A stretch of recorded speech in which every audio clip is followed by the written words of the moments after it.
দেখো বন্ধুরা, অনেক দিন আগে দুটো তিনটে ডাল এনে বসিয়েছিলাম, গত বছর, অনেক দিন না, গত বছর বর্ষায়।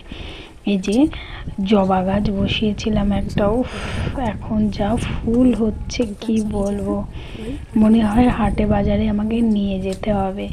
আর এই দেখো, এই ফুল মানে ঝেপে এসেছে, তেমনি জবা জবা যেন মনে হচ্ছে তুলে শেষ করতে পারবো না। গত বছরে জবা গাছটার ডাল এনে আমি কেটে নিয়ে এসেছিলাম আর শুধু বসিয়ে দিয়েছি বর্ষার সময়, আর কিছুই করিনি।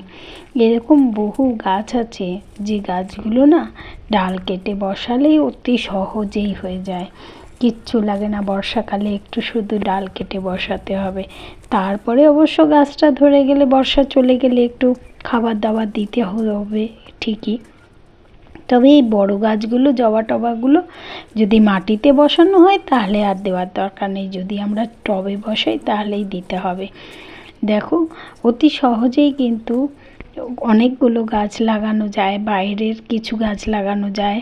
দেখো, ওই ফুল নিয়েই আমি পুজো করতে চলে এসেছি, কারণ এতটাই, তুমি বাজার থেকে তোমাকে ফুলই কিনতে হবে না।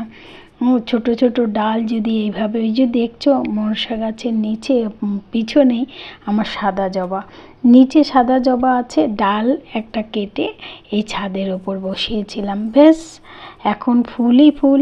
আর আমাকে কি বলবো, মনে হয় যেন ফুলের পাহাড়ে বসে থাকবে ঠাকুর, এত ফুল হচ্ছে। বন্ধুরা, তোমরাও এইভাবে ছোট ছোট গাছ যেগুলো ডাল কাটলে হয়, সেইগুলো যদি বাড়িতে এনে বসিয়ে দাও না, তাহলে কিন্তু অতি সহজেই এইগুলো হয়ে যায়। দেখো, এর আগে কতবার শশা গাছ, তারপরে ভেন্ডি গাছ বসিয়েছি, হয়নি, কিন্তু এইবারে শশা গাছটা একদম আমার মতো হৃষ্টপুষ্ট মোটা সোটা হয়ে উঠেছে।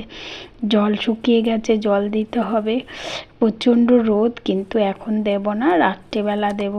বন্ধুরা, রাত্রেবেলা দিলে তোমাদের সঙ্গে হয়তো সেই রাত্রের ভিডিও তুলতে পারবো কিনা জানি না, তবে সকালে যেটা দেব তুলবো। এই যে বরবটি গাছের মাথাগুলো হেলে গেছে, তাই আমি একটু দড়ি দিয়ে ধরিয়ে ধরিয়ে দিচ্ছি পেঁচিয়ে।